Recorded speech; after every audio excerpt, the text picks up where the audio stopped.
Muy buenos días, hermanos y hermanas de nuestra amada y querida comunidad de Macarao, Las Adjuntas, Caricuao y barrios aledaños en este suroeste de la ciudad de Caracas.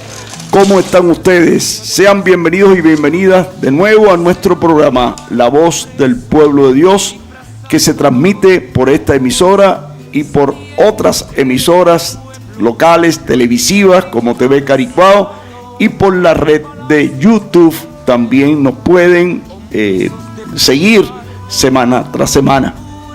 Johnny y Rosa conmigo siempre en esta batalla de todos los sábados en la mañana. Bienvenidos, hermanos.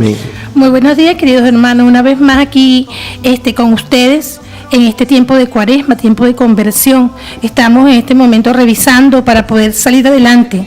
Vamos a ver qué nos va a decir la palabra en este día para poder transformarnos y verdaderamente poder seguir ese camino que nos enseña Jesús. Buenos días. Bueno, gracias a todos nuestros queridos radiousuarios, a Nelson, a nuestro hermano Jesús en TV Caricuao, siempre invirtiendo su sábado para compartir con nosotros, a Manuel y a Rafael Fernández en la dirección de Radio Macarao. Gracias a nuestros queridos radiousuarios y al Espíritu Santo, el productor de este programa. Tenemos al hermano Pablo un poquito abrigado porque ha pasado, bueno, él parece que él siempre ha sido como un pollito. Él se tiene que cuidar mucho del frío y nosotros queremos que él se cuide porque tenemos mucho trabajo todavía en este mundo. Como siempre, bueno, el Evangelio nos regala una palabra, el pan de cada día muy jugoso, que nos nutre también y nos llena el alma.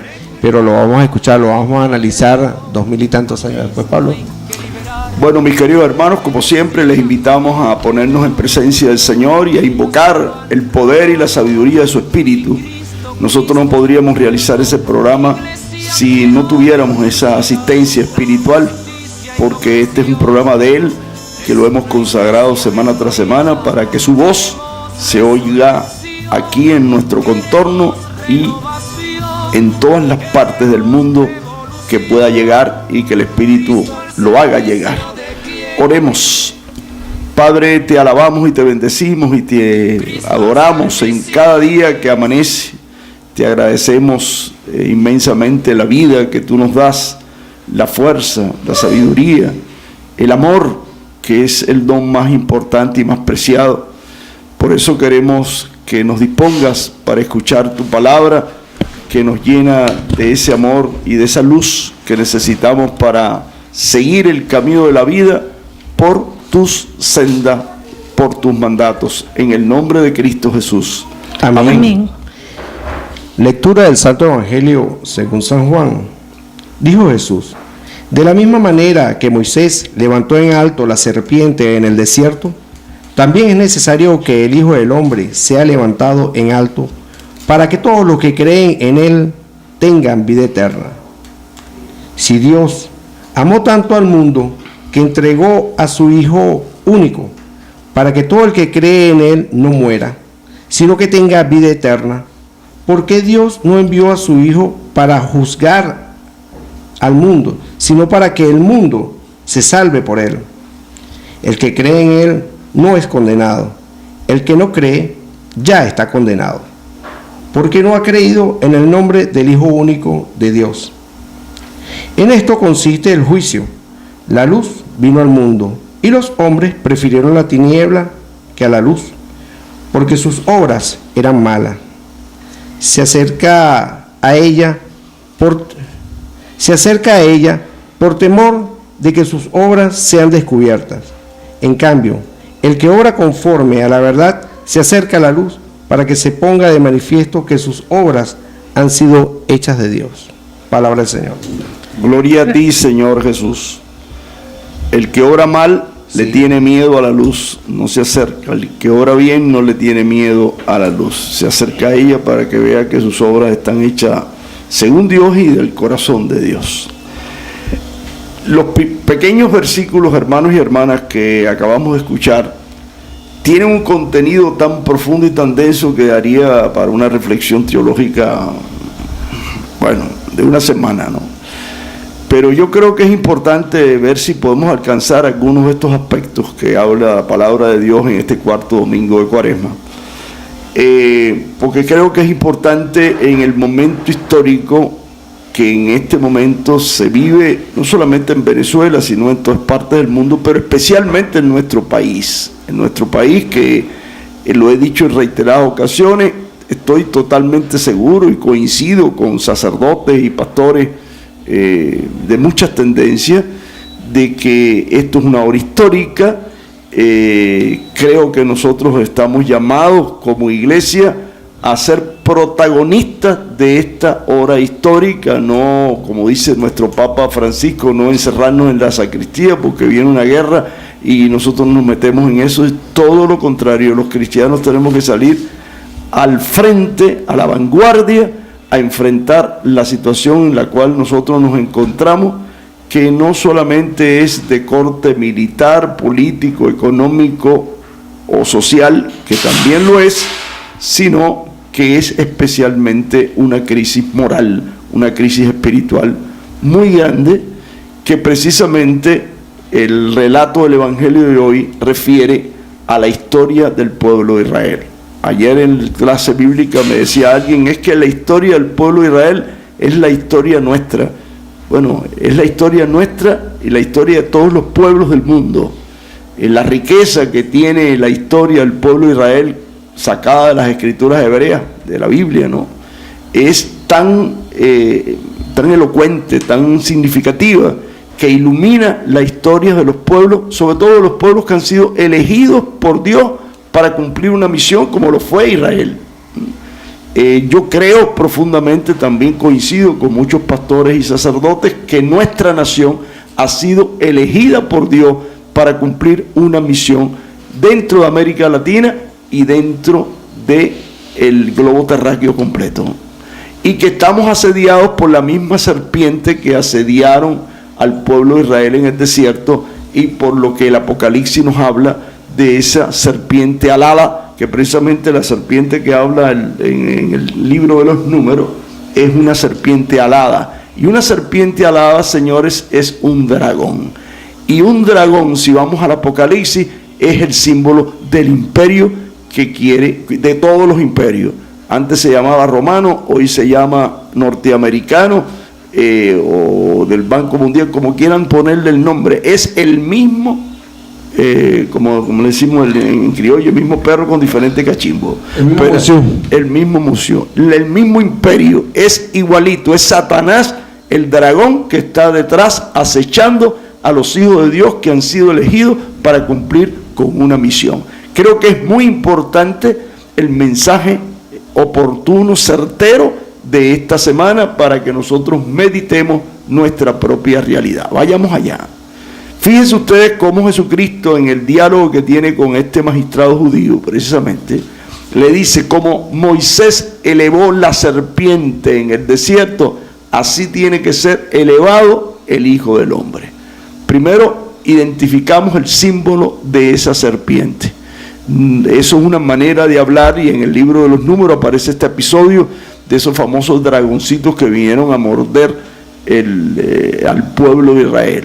Hay que ver todo el contexto para poderlo entender. Hay que quitar un poco esa parte mágica o fabulosa que usa el autor sagrado para expresar el mensaje de Dios que quiere dar, que sin duda ninguna ahí hay un mensaje divino.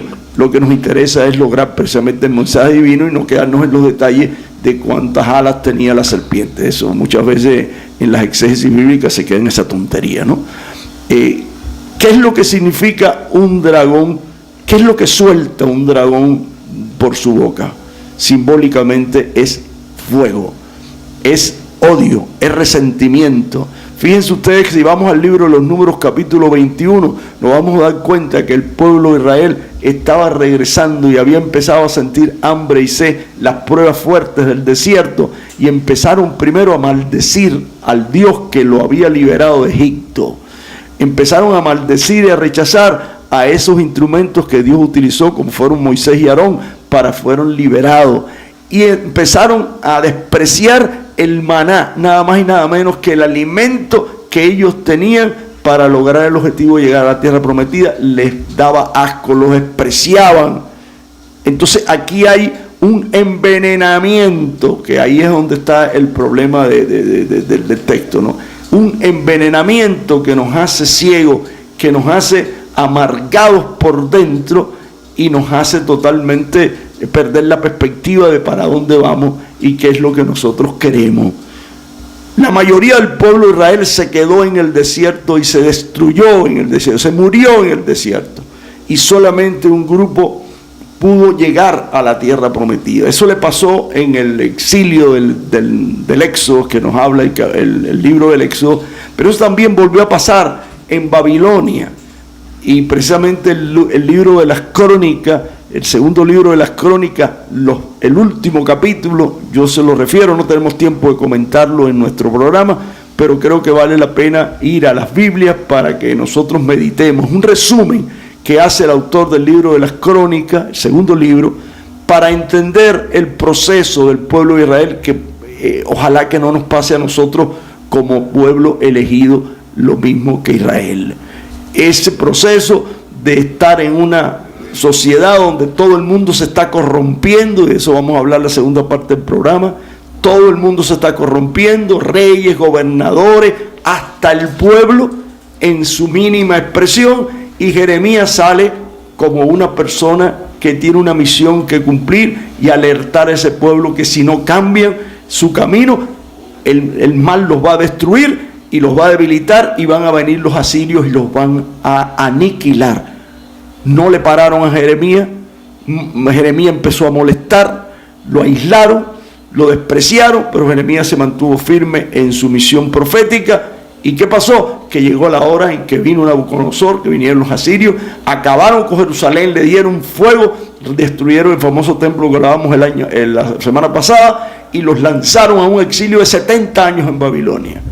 Allí en Babilonia también empezó un proceso de corrupción de muchos del pueblo, adaptándose a las corrupciones babilónicas, pero gloria a Dios, y ahí está la esperanza. Un pequeño resto, los anabuín de Yahvé, se mantenían firmes en sus convicciones religiosas y patrióticas, y al cabo de los 70 años el rey Ciro dio la orden para que regresaran a rescatar de nuevo, a hacer de nuevo la nación con aquella pequeño grupo puro que tenía que continuar. ¿Nos pasará? ¿Será la historia de Venezuela esa? ¿Será la historia de la iglesia? Bueno, se lo dejo ahí para Dios mío. Aquí estamos escuchando, gracias Pablo por esa reflexión. De paso que creo que todos nuestros queridos radiousuarios, teleusuarios y nosotros aquí estamos mudos escuchando a Pablo. De verdad que la reflexión es muy buena. Lo que pasa es que el libro de las Crónicas nos habló de varios capítulos, y eso amerita un estudio, un pequeño cursito sobre eso. Claro. De todos modos, vamos a ver qué nos tiene nuestra hermana Rosa. Sí, Rosa, bueno. Bienvenida nuevamente, que tenía 2 semanas que nos había abandonado por cuestiones, por compromiso, pero gracias a Dios nuevamente está aquí con nosotros. Sí, bueno, es fuerte esta lectura, sobre todo para nuestro país, sumamente fuerte. Ayer en el estudio bíblico estábamos revisando un poco lo que decía Pablo de la corrupción, cómo esa corrupción va mermando hasta el momento que lo va destruyendo todo. Y aquí la lectura en principio nos habla de eso, de reconocer, ¿verdad? Cuando se levanta Jesús en la muerte, muerto allá en esa cruz, esa mirada de fe, pero esa mirada de fe es simplemente verlo y decir: Jesús, te amo, te quiero, te amo, estoy contigo. No, es que ante esa situación reconocer mi participación en esa muerte. Claro. Entonces yo reconocer mi participación, porque es que no somos libres de pecado, y lo dice la misma palabra: el que esté libre de pecado que tire la primera piedra. En este caso había que reconocerlo en profundidad, y al reconocerlo en profundidad, esa mirada de fe, es decir, sí, lo reconozco y quiero ser diferente, quiero ser como tú, quiero dar la vida para restaurar lo que está perdido. Y tú nos hacías mención, Pablo, y me parece tan importante esta parte justamente del libro de Crónicas, que es ese pueblo escogido por Dios, ese pueblo como somos nosotros los venezolanos, como son inclusive pueblos del mundo que han sido escogidos en un momento determinado y que han llevado la batuta y que después se han dejado corromper y después se han desintegrado. Yo siento que el llamado es profundo para cada uno, sobre todo los cristianos, que nos llamamos cristianos. Nos llamamos cristianos, pero que en la práctica como que no se les reconoce como cristianos, porque dice, bueno, ¿cuál es la diferencia? Tú te llamas cristiano, pero te veo igualito acaparando 7, 8, hasta pacas de alimentos en tu casa. Tú te llamas cristiano, pero resulta que estás en la cola y estás haciendo de lo que es del grupo, lo estás haciendo para ti. Entonces, ¿dónde está tu ser cristiano? Y parece que no terminamos de ver la diferencia de ser un cristiano que tiene los basamentos del compartir, de la solidaridad, y nos quedamos en el momento, en mi necesidad. Y empezamos, como decía aquel pueblo, a maldecir. ¿Por qué? Porque no vemos la gracia que tenemos y empezamos a decir, no tengo aquello otro que deseo. Todavía tengo lo que otros no tienen y todavía estoy deseando tener más y acaparar. Eso es la codicia. La codicia. Entonces, fíjate qué fuerte es esto en estos tiempos en que se nos habla de conversión. Se nos habla de conversión, pero pensamos que la conversión es una conversión espiritual de un pensamiento etéreo. Y no pensamos que la conversión es una conversión de día, de qué estoy haciendo, de cómo estoy actuando. Es muy fuerte porque es que tenemos costumbres muy arraigadas, inclusive en nuestro comportamiento diario. ¿Cuántas veces yo no me veo ante el espejo y digo, Dios mío, ayúdame a cambiar, porque es que es algo que está en los tuétanos? Y si eso es en nosotros, que nos llamamos cristianos y todavía nos está sucediendo, fíjense lo que nos está pasando en nuestro país. En nuestro país, gente que ha sido llamada para cambio, para transformación, para llevar de una manera física el Evangelio, ¿verdad? Materializándolo, porque eso es lo que es la revolución. La revolución en este caso es materializar una realidad, la solidaridad por el pobre, la solidaridad por el que no tiene, ¿verdad? Sin embargo, ¿qué pasa con nosotros? Llegamos a un momento en que perdemos de vista y entonces caemos en lo partidista. Y al caer en lo partidista, perdemos nuestra dimensión cristiana. Y entonces empiezo a cuidar un lugar. Indistintamente que esté fallando, entonces a cuidar el lugar. Y dejo de ser lo que el Señor quiere. Que sea ente de transformación donde quiera que esté. Que levante la voz. Y que al levantar la voz, siendo parte inclusive de ese grupo que en un momento fue llamado, pueda caer en discusiones y puedan apartarnos. Se dejaron picar por la serpiente. Claro. Entonces fíjate y la serpiente es venenosa. Pero fíjate que fuerte es eso. Porque es que somos llamados y fuimos colocados. No es en vano. Pero ¿qué pasa? Tú lo decías hace un momento, Pablo. En un momento, si eso continúa, nosotros mismos nos vamos a ir deteriorando, perdiendo, y nos vamos a matar entre nosotros. Perdemos de vista. Y a la final, ¿quién va a construir el reino de Dios? ¿Qué es lo que queremos? El reino de Dios, porque estamos hablando del reino de Dios. Claro. Y cuando hablamos de construir, inclusive cuando se habla en una forma despectiva de construir patria, no es patria, es reino de Dios. Y el reino de Dios se construye con todo aquel que tenga convicción. Y es por eso que en un momento dado, quizás nos perdamos como nación y nos encontremos unidos en solidaridad con todos aquellos miembros del mundo en que estamos buscando esa unidad y esa formación como pueblo elegido de Dios. Fíjate que eso es tan importante para darle la palabra a mi hermano Johnny, que siempre tiene su opinión bien contundente, ¿no? Es por eso que Jesucristo le va a decir a Nicodemo la condenación, porque Cristo no vino a condenar aquí a nadie, ni a condenar, todo lo contrario, vino a entregarse para salvar. Y por eso, como hay que mirar la serpiente en el desierto allá, y el que la miraba con fe se salvaba, también mirar al crucifijo, que ya tendremos el tiempo de meditar sobre lo que eso significa, porque esto es un programa ecuménico y yo quiero un día dedicar, tal vez antes de la Semana Santa vamos a trabajar sobre este tema, ¿no? Pero solamente la mirada al Cristo elevado, glorificado, porque le llama así a su muerte, va a provocar en nosotros la salvación.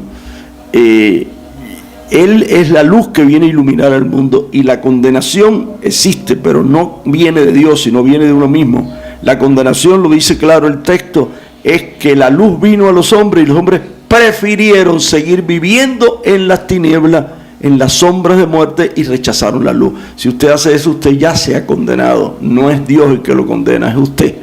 Entonces esto es un llamado para entender, para que recibamos esa luz y no la rechacemos. Pero a ver qué nos dices tú. Bueno, hablando sobre, llevándolo a este punto, llevándolo al día de hoy, tomando un poquito lo que estaba diciendo nuestra hermana Rosa Mireya, yo siempre comencé este año diciéndole que el mensaje para este año que Dios nos dio fue que tenemos que poner la confianza en Él y no en el dinero. Eso fue un mensaje que Dios me dio, para que yo se lo llevara a todos los venezolanos, y amén, porque este año nos iba a ser bastante fuerte. Eso fue mi oración, eso fue lo que el Padre me dijo: pon tu confianza en Dios y no pongas tu confianza en el dinero. Cada vez que caemos en tribulaciones, o que voy por la calle, o que no conseguimos un repuesto o una cuestión, siempre digo eso mismo: Dios me dijo que pusiera la confianza en Él y no en el dinero. Entonces, una de las reflexiones que, escuchando los dos hablando, ¿qué pasaría con Cristo en este momento, en esta época, si viniera aquí a Venezuela?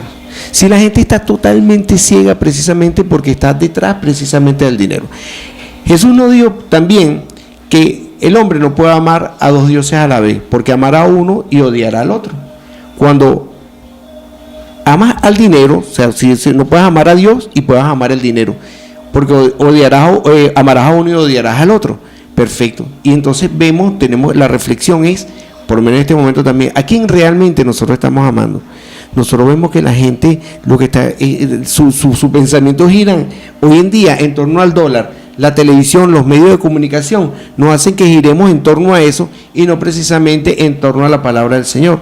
Entonces, por eso la reflexión, ese llamado que Dios nos hizo este año, tenemos que poner la confianza en Él y precisamente no en el dinero. Amén. Entonces, el Evangelio precisamente nos dice que vino la luz al mundo y los hombres prefirieron las tinieblas. Nosotros en este momento estamos en el mundo, pero el Evangelio de hoy nos dice que nosotros seguimos prefiriendo las tinieblas, porque mientras estemos metidos en ese mundo corrupto, vemos que como los poderes se van corrompiendo, ahí nos hace ver más rápido que somos un pueblo elegido de Dios, porque precisamente estamos pasando por las tribulaciones, porque nos lanzan ahí las tentaciones. Entonces tenemos el libre albedrío: o la tomamos o la dejamos. Y entonces vemos cómo la gente está en la calle precisamente dejándose llevar por lo que son las tentaciones, por lo que es el materialismo de este mundo, y nos estamos olvidando de Dios. Vemos cómo hoy en día siguen saliendo muchas religiones, la gente está en la búsqueda de algo, no sabe qué es realmente lo que está buscando ese amor que tanto necesita, pero entonces lo está tomando de algunas religiones que en realidad no lo están llenando. Entonces vemos que nos estamos llenando de confusiones, nos estamos llenando de tribulaciones. Entonces el llamado precisamente que nos hace Jesús es que tenemos que preferir la luz que las tinieblas, y la luz la tenemos precisamente todo el tiempo. La luz está en nuestro corazón y está en nuestra alma, como dice nuestro hermano Pablo. El Espíritu Santo es un caballero. Si nosotros le abrimos la puerta de nuestro corazón, Él va a entrar. Pero si nosotros no le abrimos la puerta del corazón, Él se va a mantener a distancia y no va a entrar. Entonces, el llamado del Evangelio del día de hoy es precisamente a que abramos nuestros corazones para que la luz pueda entrar en nosotros y podamos despertar verdaderamente de este sueño que estamos todos, donde estamos persiguiendo cosas efímeras que realmente son corroídas por la polilla y por el tiempo. A veces me pongo a ver los edificios y tantas cosas de que estamos detrás de ellos por tenerlo. Yo vivo en un apartamento en este momento que el apartamento era de mis abuelos, y ellos tanto que se esforzaron por el apartamento, y resulta que ya ellos fallecieron y quien está viviendo en el apartamento soy yo. Entonces yo, oye, tanto que te esfuerzas por algo y eso no te lo vas a llevar nunca. Igualmente, como dice Jesucristo, no quedará piedra sobre piedra. Llegará un momento en que en este mundo no quedará nada. El dinero que tuviste en el banco, eso será solamente un recuerdo, porque no vamos a tener absolutamente nada. Pero si nosotros realmente abrimos la puerta de nuestro corazón al Espíritu de Dios, al Espíritu Santo, vamos a conocer verdaderamente ese amor. Y cuando conozcamos el amor de Dios, cuando conozcamos el amor de ese Espíritu Santo, a nosotros realmente es cuando nosotros vamos a decir, todos somos ricos.